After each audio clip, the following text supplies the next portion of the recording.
there, little chick chick. Well, them onions look good too with that deer meat.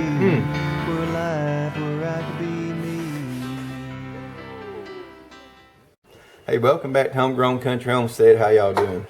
Well, I'm out here working on my Dodge pickup day. Got my radiator in, and I want to go ahead and put that in today, and I just want to show y'all what I'm doing here. It's not I don't reckon a how-to video on everything. It's just basically on this 2000 Dodge Ram 1500. Going to show you, radiator replacement. And today I'm lucky enough, my daughter just came in off the school bus, and she's gonna try to get some video footage of what I'm doing, because I sure can't hold a video camera and do this work all at the same time. But show them right here, baby girl. So far, what I did, I've taken this reservoir off, and what I'm fixing to do now is take this shroud off right here, and just got these bolts right here I gotta take out. Some 10mm bolts. Those is a fan shroud on. I'm not sure if I'm going to have to take my fan blade off yet to get the shroud off. It'd be good if I don't, but if I do, I'll show you how to do that.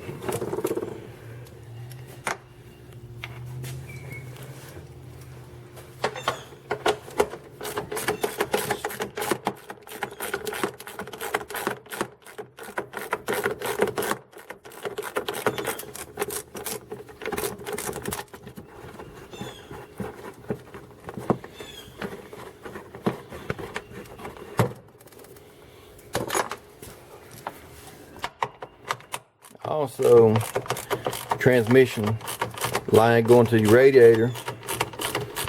One of them just a nut you undo. The other one's going to be a quick disconnect, so you gotta have a special tool for it, and I'll show you that. And this is first time. I think I got like 190,000 miles on it, and this is going to be the first time to replace the radiator. And this is where it's leaking at. Well, actually it's leaking two places. Alright y'all, I had to go and change my batteries in my camera, but let me show you what I was fixing to tell you there. The reason I had to replace this radiator is it had a crack right here on the end of this radiator, and I put epoxy on it and it fixed that. But at the same time, around the gasket right there, it's leaking out. When I took my pressure tester and pressurized the system, shooting out antifreeze around the end of it here. So this radiator, like I say, I think about 190,000 miles. Instead of just placing the end on the radiator, I decided, like I think paid maybe $112 for my radiator. Just gonna put a new radiator in it. And one thing I want to mention, before you drain your system, taking your radiator cap off, always make sure your vehicle's cold. There's no pressure on your hoses. Like I say, you take that radiator cap off, it's going to blow all over you, and I know most of you already know that. But let me show you right down here. I done drained the system, but right there is the drain cog on it, on the radiator. And from vehicle to vehicle, it's going to differ, but generally most radiators I come across, they do have a drain cog on them. And like I say, each installation and taking them apart, it's going to be a little different, but generally it's pretty straightforward. Ain't hard at all on most of them.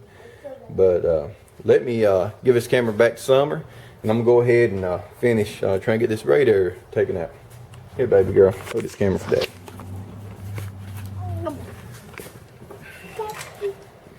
All right. So this shroud here is not going to have to come out, so I'm not going to have to take the fan blade off. Now what I'm doing is these upper radiator support bolts, I'm just going to take them out. And actually, before I take it all the way out, I'm going to go ahead and get this transmission line loose here and here. So got my line wrench, and I've already broke this one here loose. And that is just going to be your transmission line going to your radiator. Taking that loose. And these are quick disconnect tools, and like I say, you can get these at any auto parts store. And I'm not sure, I want to say it's going to be this one right here. We'll try this one first. This one here is a 3/8 in size, but I use these a lot. You use a lot of these on, like, say, fuel lines, transmission lines, and air conditioning work. So what you're gonna do, let me see here, I'll get in here with the camera. Can you see something? Just, all you're gonna do is just push in on this tool here. And it's got some spring locks in here. And it's gonna release some spring locks. And when it releases, just take and pull back on the line itself. And show them right there, Summer, the line. You can see them little clips right in there. And little clips is what that tool goes in and pushes in there and releases that transmission line. So, get the bucket up in there.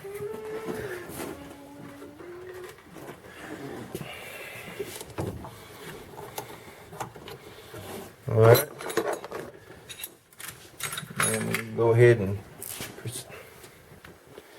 proceed taking this off.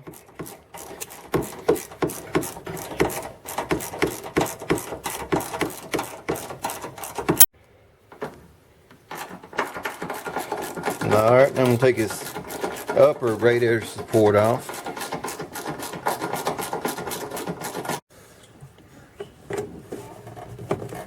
Alright, now I'm going to take his lower radiator hose off. Just taking my pliers and taking this quick connect clamp, squeezing in on it. Pull back on it. Now I've got a special tool for this, and I'll show you that too, but a lot of times I don't use it. I just use regular pliers. So, take this radiator hose off.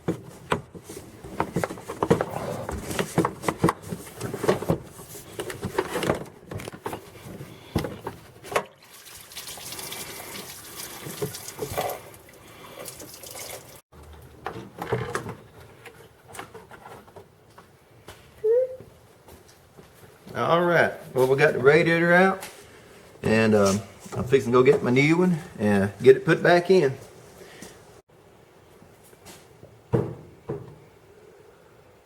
Alright, put this new radiator back in, and let me show you right here. On the bottom, it came with new rubber bushings right here. So I put them on and ready to go back in with it.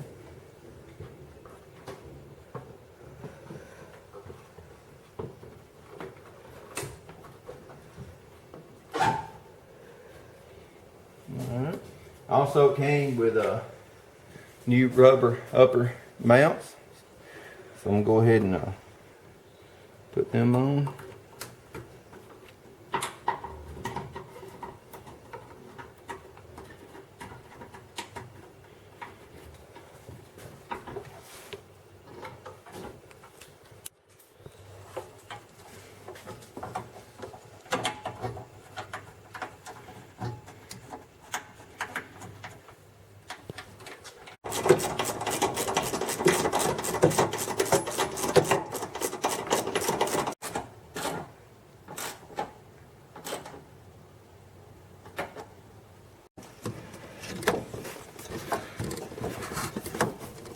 I'll go ahead and put my hose clamp back on it.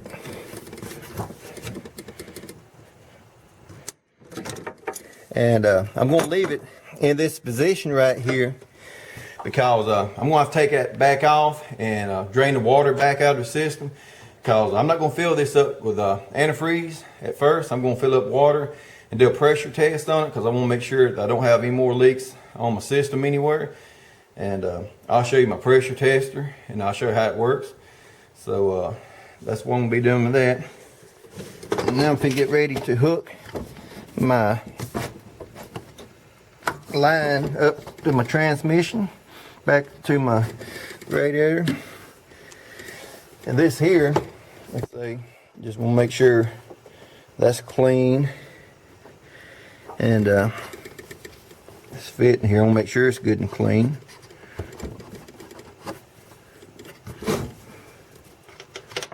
Now you do, just take it, push in on it, and you heard it snap. And just get a little tug here. And that's it. Then this upper line, and take this little cap off there. Same way here. I'm just going to make sure that line is clean, doesn't have no kind of debris on it. And get this started here.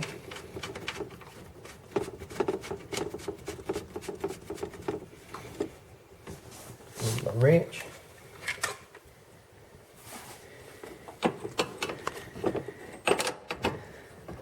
Tighten that up.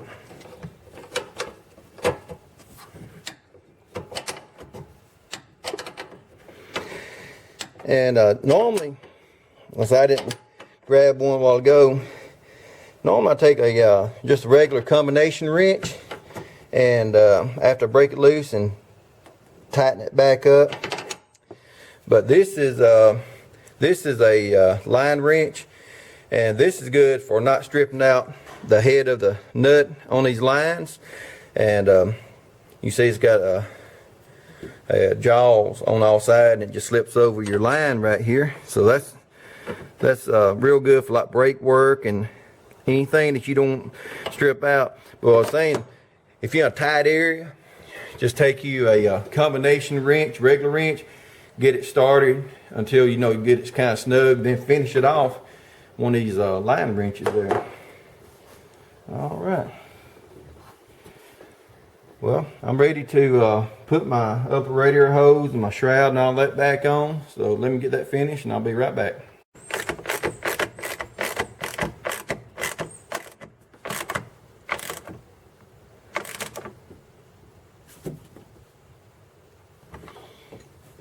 All right. Ready to put this upper radiator hose on.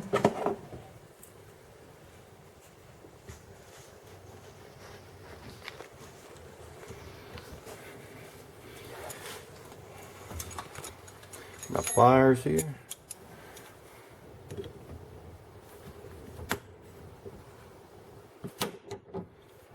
Right. Now I'm ready to fill it up, and I'm gonna crank it up and just let it kind of circulate, get the water all circulated through it a little bit. Another reason why I want to circulate that water through the system is I always keep this flushed out about every 2 to 3 years, no more than 3 years. So my system is always clean as far as the cooling in it. But if you have a dirty system, something that you know looks rusty and hasn't been maintained, you want to make sure that you run some kind of flush through it and flush that system real good before you put that new radiator and stuff in there. So let me get me some water put in here, and I'm fixing to get it cranked up and checked out. All right, well, I got my truck running, and what I'm doing, I'm just letting that water circulate through the system. I got my heater on because I want it circulating through the heater core, and I'm just going to let it run, heat up a while, and then when I kill them, let it cool down, and I'm going to pressure test my system at that point, and I'll show you how to do that. All right, I'll be back in a little while. All right, y'all, I got my cooling system cooled down, and I got my pressure tester out, and this is what I was talking about right there. It checks your cooling system. It checks, if you got hose leaking, intake gasket, or whatever, radiator. Also, it checks your radiator cap, see if you got a bad radiator cap. So this is a handy tool to have. My background is a mechanic, so that's one reason I got this. But like I say, you don't necessarily have to have it to diagnose a lot of cooling systems, but it makes it a lot easier if you do have one of them. So I'm going to show you how it works. All you do is just pump it up, and you go by your pressure that is on your radiator cap, what it's regulated at. Mine is regulated at 16 psi. So when you pump this up, I'm not going to exceed 16 psi. Come Come here, baby girl. I'm show them here. So what you want to do, see I got it pumped up there, and you're looking for a steady drop. If it's dropping real steady, you probably got a leak in it somewhere. So you see it's kind of holding there real good. But what you do, while you got that pressure on it, you kind of go around looking in there and just looking at your water pump, checking your hoses, looking underneath your vehicle. If you see any kind of a leak, then like say, if you set needle dropping, then you got a problem. That's where you want to start looking for that leak. So that's one of them tools. Like I said, I know most people ain't gonna have that tool, and it's not required. You don't have to have it, but it's just something I want to show you that it's a real handy tool to have there. So let me get this water taken back out of the system here. I'm gonna drain it, and I'm gonna put my antifreeze back in it, and I'll be ready to go. All right, we'll be back in a little while. All right, y'all, I'm gonna show you real quick this quick hose clamp tool I got. I use it every once in a while. It's good in real tight areas where you have a problem getting regular pliers in. But I'm just gonna show you up on this top of this radiator hose. And what it is, got a slide in it, and all you do is just line it up right there with that slide right there, and the other end. And now what you do, you just squeeze it, and you can hear it clamping, and it holds it for you. See it right there? So all you do, just move it back, and it'll hold it in place for you.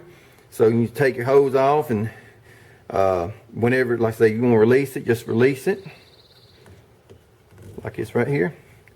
And then we get ready to go back to put it on, just put it back on there and clamp down on it, and it holds it for you. And just take it and move it right in position wherever you want it, and then you just take your tool and release it. And it's that easy, so they do come in handy. But like I say, this is like another tool you don't have to have. It just makes your job easier, and I just want to show y'all that.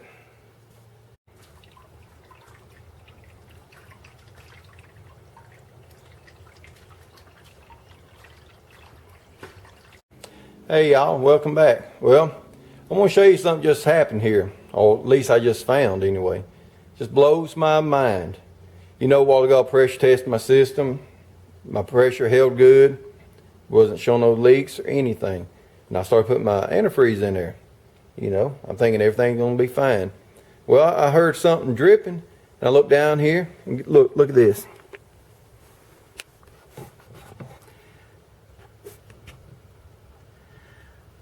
I don't know if you can see that, but that water pump is dripping. I mean, it's just pouring out of that water pump right there. I can't believe that. It's holding 15 pounds of pressure, and that just really blows my mind. So there you go. Just one of them things that, like I say, if I was actually working on a car for somebody, which I don't do that anymore, or if I'd say working in a shop somewhere, that'd be hard to explain to a customer. Because they probably be like, well, must have been something you did, you must, tore it up. But, that's not how it works. That's just a fluke right there. I don't know. I guess a lot of people might say, well, you shouldn't have been pressure testing it. If the system can't hold a regulated amount of pressure, then, there's a problem, it needs to be fixed. So, I hate that I done poured 1.5 gallons of antifreeze in there, because guess what? I just wasted all that money pretty much, unless I can try to drain it out, That's what I'm going to try to do, is just drain it out. So now I'm going to be looking at getting a water pump to put on there. So I just want to show you all this today. I had no idea that I was going to have to be putting a water pump on it.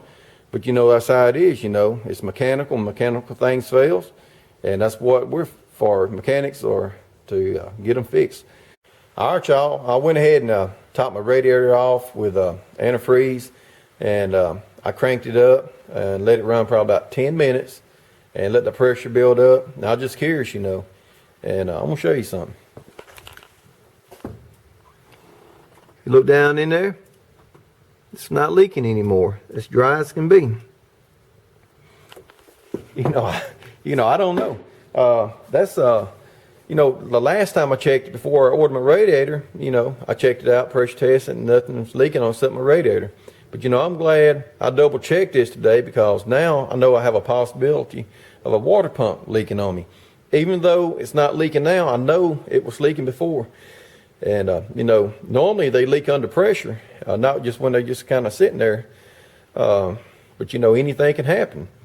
But I'm just gonna keep a check on it and drive it, and if I see it leaking, regardless if it's under pressure or whatever, or if it's just sitting there in the parking lot or sitting in the driveway here, I'm going to keep a check on it, and if I see it leaking again, you know, I'm going to put a water pump on it. But as far as antifreeze goes and what you see me doing today, this truck takes a 50-50 mixture. That means 50% water, 50% antifreeze. I had a lot of water through the system because I'd added water to it, and what I did, I kind of flushed it out, drained it out a while ago, and I put mostly straight antifreeze back in it. So you want to go by your guidelines on your vehicle, and on my vehicle, like I say, it's 50%, and it takes ethylene glycol, just a green antifreeze, and yours may take something different on different models. So this don't pertain to every vehicle. It's just this particular model truck I'm working on, and so I just want to, you know, clarify that. And they recommend putting distilled water in it. I've never done that before. I'm not saying you shouldn't, but I just use regular water. We don't have extremely hard water around here, so that works fine for us. But anyway, I just want to show you what I was doing today on my truck, and actually unexpected surprise with my water pump there leaking. If any of y'all ever experienced anything like that before, just leave a comment down below and let me know, because like I say, I've worked on a lot of vehicles through the years. I've been a mechanic, and I've never actually ran into one leaking like it. Like I say, it's the first time for me. Not saying it doesn't happen, it just I've never came across it. But hope y'all enjoyed today's video. Hope you maybe learned something. Like I say, never know who's watching my channel and what you know and what you don't know. Like I say, most of this stuff, mechanical work, is fairly straightforward. Some of it can get real complicated, but things like this is fairly simple. And I just wanted to bring y'all on today, show you a replacement of a radiator in my truck here. So I hope y'all enjoyed today's video, and as always, from my family to yours, y'all have a blessed day, friends. See y'all later. Bye bye.